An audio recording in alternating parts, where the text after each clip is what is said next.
Facility નહીં, કોઈ army નહીં, કોઈ પોલીસ નહીં, ટેક્સ પે કરે છે એના ઉપર જ વીઆઈપી માટે જે સર્વિસ છે। एक बहुत ही दर्दनाक, बहुत ही खौफनाक, अंदर से झकझोर देने वाला हमला था पहलगाम हमला, जिस हमले में 26 लोगों की जान चली गई। सरकार अपनी जिम्मेदारी को स्वीकार करते हुए मान रही है कि उनसे चूक हुई है, मगर सवाल ये उठता है दोस्तों कि जिस तरीके से इस पूरे हमले को हमारे ही देश में फिर से दो धर्मों के बीच खाई बनाने के लिए इस्तेमाल किया गया, क्या उसे किसी भी बिना पर सही समझा जा सकता है? आज इस हमले की वजह से जिस कदर हमारे देश में दो समुदाय वापस से भिड़ गए हैं और इन दो समुदायों के तथाकथित ठेकेदार सामने आकर ये कह रहे हैं कि नहीं, हम स्वीकार नहीं कर सकते कि जो कुछ हुआ है पहलगाम में वो धर्म देखकर हुआ है और बाकी की चीजें, लेकिन वहां जो चश्मदीद हैं, जो ये बता रहे हैं कि क्या क्या चीजें हैं और किसकी चूक है, किसकी गलती है, क्या उससे उस पर पर्दा डालना सही होगा, क्या उसे नजरअंदाज करना सही होगा, इग्नोर करना सही होगा? पूरा मामला क्या है दोस्तों, बताऊंगी इस वीडियो में आपको। आखिर तक इस वीडियो को आप जरूर देखिएगा। नमस्कार, मेरा नाम है जयंती झा और आप देख रहे हैं देश नीति। कुछ समय पहले एक प्रतिष्ठित न्यूज चैनल की एंकर और रिपोर्टर जो है वो जम्मू कश्मीर गई और जम्मू कश्मीर में जब उन्होंने रिपोर्टिंग करना शुरू किया तो लोगों ने उनको घेरा और वो ज्यादातर लोग जो थे वहां के स्थानीय निवासी थे, स्थानीय कश्मीरी थे, जिनका ये कहना था कि आप किस बिना पर आप ये कह सकती हैं कि यहाँ के जो लोग हैं उन्हीं ने मदद की होगी उनकी, हमारे हिंदुस्तान के लोगों को जो है नुकसान पहुंचाने की या उनकी जान लेने की। आप किस बिना पर कह सकते हैं? क्योंकि कश्मीरी जो है वो कभी भी इस तरीके की हरकत नहीं करेगा। कश्मीरी अमन पसंद लोग हैं और आप जहर फैलाने का काम कर रहे हैं, आप मीडिया के जरिए जहर फैलाने का काम कर रहे हैं। आपको एक मीडियम बनना चाहिए कि देश में शांति बहाल हो, लेकिन आप दो धर्मों के बीच फिर से नफरत फैलाने का काम कर रहे हैं। ये कहा गया तो चित्रा त्रिपाठी नाम की वो एंकर, वो रिपोर्टर जो है वो भड़क गई और उन्होंने जो कहा वो कहा।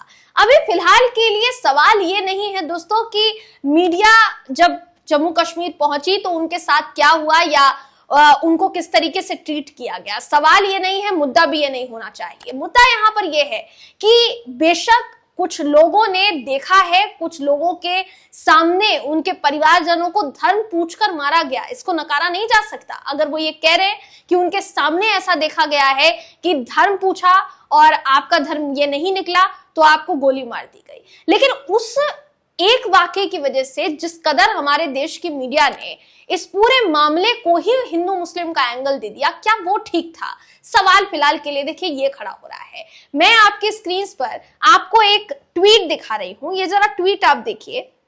ये ट्वीट पुनीत कुमार सिंह ने किया है। इन्होंने एक वीडियो शेयर किया है, एएनआई का ये वीडियो है। इसमें लिखते हैं कि पहलगाम आतंकी हमले में जान गंवाने वाले शैलेश की पत्नी शीतल को आप सुनिए, हिंदू मुस्लिम प्रोपेगेंडा की हवा निकाल दी। इन्होंने एक वीडियो जो शेयर किया है, उस वीडियो को हम यहाँ पर आपको नहीं दिखाएंगे, मगर एक वीडियो आपको मैं जरूर आगे दिखाऊंगी जिसमें शैलेश नाम के उस व्यक्ति की ही पत्नी जो है शीतल वो नजर आ रही है और वो गुजरात सरकार में मंत्री से साफ साफ कह रही, सीआर पाटिल से साफ साफ कह रही है कि आप लोग हमारे टैक्स के पैसों से हेलीकॉप्टर में घूमते हैं, लेकिन मैं वहां पर घंटों चिल्लाती रही कि मेरे पति को बचा लो, मेरे पति को बचा लो, लेकिन कोई वहां पर मौजूद नहीं था। आखिर वहां पर आर्मी की मौजूदगी क्यों नहीं थी? ये सवाल भी इन्होंने ही खड़ा किया है। मैं आगे आपको उनका वीडियो भी देखिए दिखाऊंगी, लेकिन सुप्रिया शनेत का ट्वीट उससे पहले आपको देखिए दिखा देते हैं। सुप्रिया शनेत लिखती है कि ये गुजरात की शीतल बेन है। इन्होंने अपने पति शैलेश भाई कलथिया को पहलगाम के आतंकी हमले में खो दिया। इन्होंने केंद्रीय मंत्री सीआर पाटिल से पूछा कि तुम्हारी जान टैक्स पेयर की जान की कोई कीमत नहीं, आप लोग जनता के टैक्स से हेलीकॉप्टर में घूमते हैं, सारी सुविधा आपके लिए, लोगों के लिए कुछ नहीं है। पहलगाम में मैं मदद के लिए चिल्लाती रही, वहां कोई सेना कोई पुलिस नहीं थी। इतनी बड़ी टूरिस्ट की जगह होने के बावजूद कोई मेडिकल कैंप नहीं था। पाटिल के ये कहने पर हम आपको न्याय दिलाएंगे, शीतल बेन ने कहा कि बिल्कुल नहीं, हमें अब सरकार पर भरोसा नहीं है। इसका जो छोटा सा क्लिप वायरल हो रहा है दोस्तों, वो वीडियो आपको जरूर हम दिखाना चाहेंगे। छोटा सा क्लिप देखिए आप। कोई फैसिलिटी नहीं, कोई आर्मी नहीं, कोई પોલીસ નહીં। જ્યારે મોટા મોટા નેતા આવે કોઈ વીઆઈપી માટે પાછળ કેટલી ગાડી ઉપર હેલિકોપ્ટર તેનાથી હાલે છે ટેક્સ પે કરે છે એના ઉપર નથી વીઆઈપી માટે જે સર્વિસ છે એ આ લોકો માટે કેમ નથી હું નીચે આર્મી કેમ્પમાં ચિલ્લાઈને કહેતી હતી કે ઉપર કેટલા લોકો જખમી છે તમે લોકો જલ્દી કંઈક કરો અમે ઉપरથી પડતા આખરતા નીચે ઉતરે તો હજી ઉપર કોઈ ફેસિलिटी। तो जैसा आपने वीडियो में ही देखा, वो जो महिला है वो चीख कर चिल्ला कर ये कह रही है कि मेरे पति को नहीं बचाया गया। और साफ साफ ये नजर आ रहा है दोस्तों कि किस तरीके से हमारे देश की सरकार ने पूरी कोशिश की इस बात की कि ये जो सवाल है ये थम जाए कि अकाउंटेबिलिटी किसकी बनती है। ये सवाल ना पूछे जाए कि जिम्मेदार कौन है, इस हमले का जिम्मेदार कौन है। 26 जाने अगर गई हैं तो किसकी वजह से गई है, कौन जिम्मेदारी तय करेगा, कौन इस्तीफा देगा, कौन नहीं। सरकार ने इन जवाबों को, इन सवालों को ही दबाने का प्रयास किया दोस्तों, मगर फिर भी देखिए सच्चाई कभी भी छुप नहीं सकती और वो सामने आई है अब, जब सरकार खुद ये स्वीकार कर रही है कि हाँ उनसे चूक जो है वो हुई है।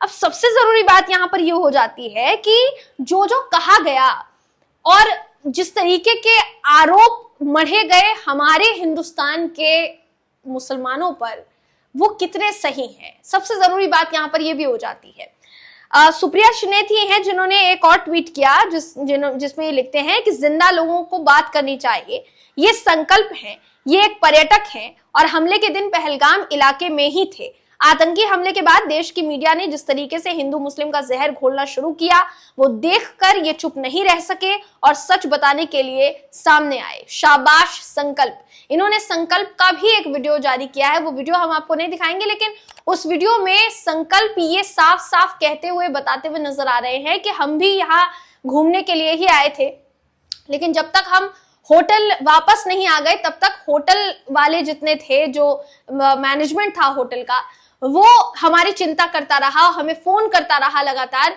कि आप कहाँ हैं।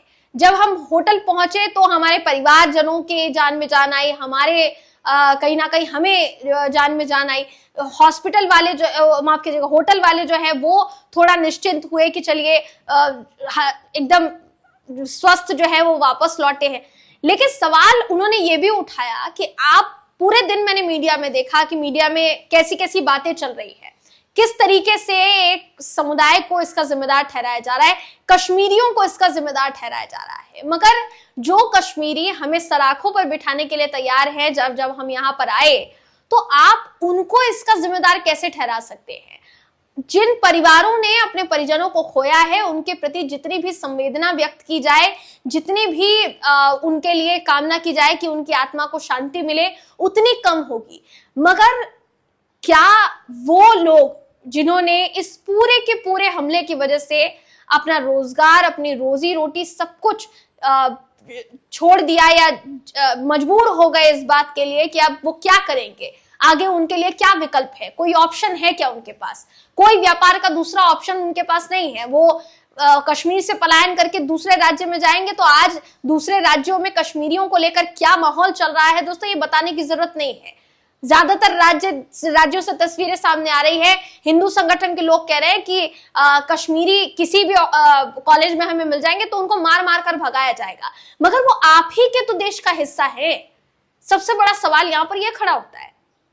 तो कुल मिलाकर क्या ये जो नफरती एजेंडा पसारा जा रहा है देश भर में, इसकी कमर तोड़ दी गई है दोस्तों। उन तमाम बयानों ने इसकी कमर तोड़ दी है, जो बयान हैं उन पीड़ित परिवारों के, जिन्होंने अपने लोगों को, अपने परिजनों को इस इतने झकझोर देने वाले हमले में देखिए खो दिया। सबसे बड़ा सवाल ये खड़ा होता है। आप इस पूरी खबर पर क्या सोचते हैं, आपकी क्या राय है, कमेंट करके हमें जरूर बताइएगा। अगली वीडियो में मैं आपसे फिर मिलूंगी, तब तक के लिए नमस्कार।